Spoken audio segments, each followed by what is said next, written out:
This one thing allowed me to double my portfolio each of the last 3 years, scale from STRs into boutique hotels, and now has me not far away from closing my biggest boutique hotel deal to date, which is bigger than my previous 5 hotels combined. And this one thing might sound simple, but it's the biggest lever that you have to scale into boutique hotels, or any business for that matter. So what is it that can take your STR business to the next level? Well, you might think it's finding a killer deal, and if you do, the rest just falls into place. Well, that's part of it. The best investors who scale into large deals know that there's one key factor to unlimited growth, and that is bringing in outside capital and raising money from investors. And once you're able to cross that bridge and bring in investors to your deals, you really take the cap off of your growth. And most of the time what I see, and transparently what I've experienced myself, is that it's a mental bridge that you need to cross. The actual skill set and actions you need to take to raise capital are relatively simple, but it's a big mental hurdle. So you might spend 6 months working up the courage to start something that you could have completed by then. And one of the best ways I've heard this put that totally changed my thinking about raising money was at the Maui Mastermind last year. And I was talking with Brandon Turner at the resort, and we were overlooking the ocean, and this discussion that we were having was about growing our real estate businesses. And he said something that really stuck with me. He said, raising capital is always your limiting factor for growth. In all the areas in your businesses, you have dials that you can turn to increase the output. If you need more deals, then you turn the dial and screen and offer on more deals, and then you'll get more deals. If your units are having trouble renting, you adjust your rates, you do promotions or turn on paid ads, and you have the dials to turn up to get your units rented. And you can do all of that and more to increase the output of your business, but if you can't raise money, then your growth is always going to be capped. There's not a simple dial to turn to get more cash because you have to go out and raise it and make relationships with investors. But if you can increase the amount of capital that you can raise, you increase how far and how fast you can scale. And I've experienced this. I've had to pass on a deal last year because I couldn't raise the money I needed to get it closed. I was also really stretching myself. It was a $15 million deal. Over $1.2 billion. But it's a perfect example because that was a stretch for me, but maybe that stretch for you with your first deal, it might be $1 million or $2 million. You still have to be able to raise the cash to close the deal. And I think this is a good point to bring up the age-old chicken and the egg problem, right? Like, do you find a deal first or do you find the money first? I've personally found, at least on smaller deals, that if I found a great deal, then I could find the money. But having now scaled up to bigger commercial properties, I think there's a limit to that. Like, it's easy to find $100,000 or $200,000 to close a single family bird deal. Like, that's one person or one investor. But when you're talking about closing a potentially $1 million plus hotel deal, you might need more than $1 million for your all-in costs, like your down payment, your renovations, and your reserves. And that's hard to find for one person. So you're likely going to need multiple investors. And just by the nature of needing more people, that complicates things, and it takes more skill and more reps and more time to convince more investors to invest with you. And I'll tell you the story of my first big raise and my first commercial deal to highlight this. When I started out, I quickly went into raising money from private investors because I wanted to go fast. And that worked great, right? Like, I was able to find great deals and then find one investor to invest with me on it. And that was the smooth part, like I mentioned. But when I got my first apartment complex under contract, I needed to raise about $500,000. And I thought, hey, no problem. I've, been able to raise that much already on different deals. Like, I got this. But that first raise with the new strategy, like going from single family to multifamily and a bigger amount, was hard for me. Like, our minimum investment was $50,000 on that deal. So at that, I needed 10 people to invest to hit the $500,000, not just one person like I was used to. So I talked to everyone in my contacts. I hit up my whole network. I made phone calls and Zoom calls and lunch appointments, but I was coming up short. And it was because the scale of that raise was bigger than I was used to, right? And I've heard the same story play out almost with everyone that I know going to their first big commercial raise. But I'll tell you what I know now that I didn't know then to help you flatten that curve. So because of that, I think the best approach is to throw out that whole chicken and the egg dilemma, like throw it out the window altogether. And instead of focusing on either raising money or finding deals, you do both. Like, you raise money while you're looking for deals because you need both pieces. And that takes us into how to actually go about raising money. The by far easiest way is also the simplest and most straightforward way, and that is just tell people what you do. That may sound overly simple, but we have to start somewhere. And this is one we often discount or overlook because it's so simple. But if you don't tell people what you do, they're never going to know, and then they'll never invest with you. So if we go back to Brandon Turner as the example, if you know him, then you probably know that his real estate company Open Door Capital, and that's because he told you about it. Whether you actually knew it or not, he may have told you on a podcast or on his Instagram or on his Behind the Beard newsletter or an ad. But if you know about it, it's because he told you about it. And he's the champion of his business. He's out there telling the world and growing awareness and telling people what he does so he can connect with the people that he aims to serve. You don't have to start a podcast or start a newsletter, but find your way to tell people what you do. And maybe one of the most straightforward ways is to create a simple website for your brand or for your business and make an invest page and link it in your bio and your social media. Then talk about what you do on social media in a way that is valuable to your desired audience. Like, don't just spam whoever listen, but deliver value with intention. And that content serves as the top of the funnel to get more people to your website and to fill out a form about investing with you. You can check out the link in my bio for an example. And then you use that invest page to build your list, which we'll keep diving into because it's a really important point here. So the hard part about building your investor list is actually getting investors to sign up and be on your list. And there's a million ways to do it, and you can be creative with it, but one of the best ways is with lead magnets. And all a lead magnet is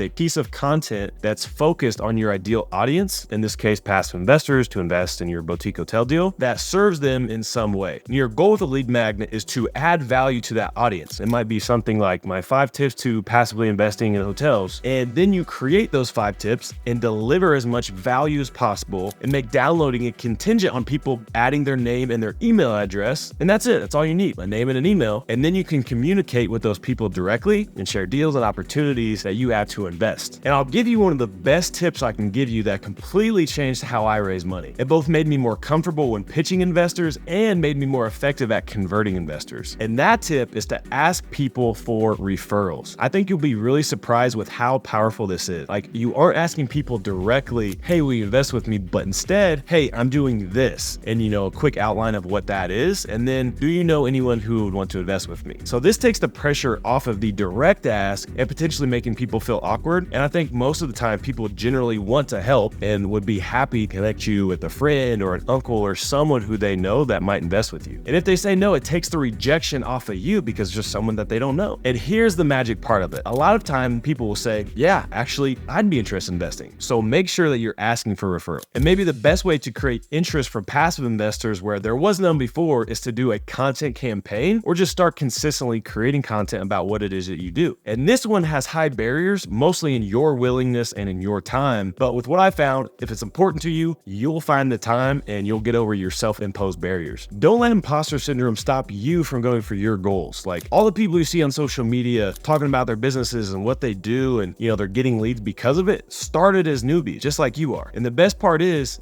you can only go up from here with where you are now if you haven't started yet. So what this content campaign can look like is an intentional campaign or content focused on your investing strategy through the lens of providing value to the viewers of your content. And you need a lead capture mechanism. And that can be as simple as a Calendly link in your bio or directing them to your Invest With Me page, but you want to get their contact information so that you can reach out to them and communicate with them directly. And a super tactical thing that you can do is to get on other people's podcasts. Like, by being a guest on other people's podcasts, you can share your journey and your experience and your expertise and get exposed to a whole new audience of people who don't know you yet. Like, you expand the awareness of yourself and what you do. And then again, have a way to capture the leads and connect with people who reach out. Because if you go on another person's podcast and deliver value, you'll have people who do. You could also create your own podcast. And this might be the best way if you can get over the barrier to actually doing it, because you hosting a podcast is great because you can bring other people on that are more experienced and get their opinion and learn from them and also give value to your audience. But you also get exposure to their audience as well. And because you're already recording that podcast, you can take that recording and then snip it up into shorts and post those on your social media and repurpose the content that you're already doing. So you sit down to record a podcast, but then you might get an additional 5 pieces of content to post, from which helps with your first point, telling people what you do and generating top line awareness of what you do.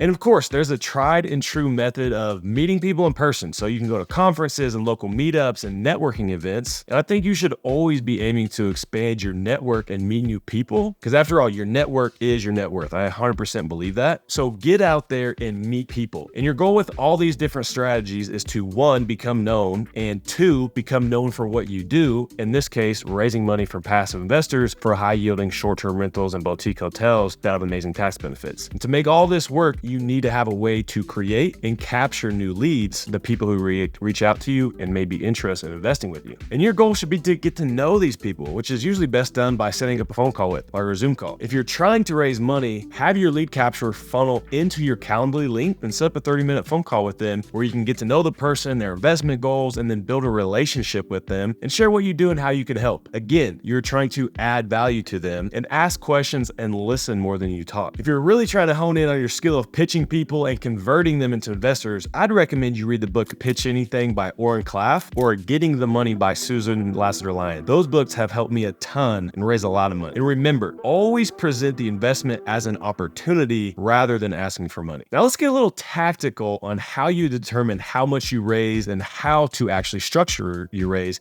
because there are different structures for different deals. And I hear all the time, how much are hotel deals and how much should I spend on one? And we'll talk about some rules of thumb when looking at deals in the next video, but the truth is it varies a lot. Like I'd pay $150,000 per door all day in a market like Tahoe, whereas $150,000 per door in Panama City Beach is at the very, very top of the market. So it just depends on where you're buying. But once you get familiar with screening and analyzing deals, you'll know a good deal when you see it, and then you can put in your offer and then start raising money. And the first way you can raise money for your hotel deal is my favorite when you can use it, and you'll find out what I mean, because it keeps you in control of all the upside, and it's probably the easiest, and this is a debt raise. This is when your investors don't have equity, so all the upside is yours, and you just give investors a promissory note, or they get a mortgage, depending on the state. But in either case, it secures their investment to the property, similar to a bank's debt. And with a debt raise, the investor earns interest on the money that they invest, just like a bank would if they were, providing the debt. And you can use this in conjunction with a mortgage from a bank and use promissory notes for investors for the down payment and the repairs. And then when the renovations is done and the property stabilized, you're going to refinance the property and then return the money to the investors. And that's basically the BRRRR strategy, but in the commercial real estate. So a big BRRRR.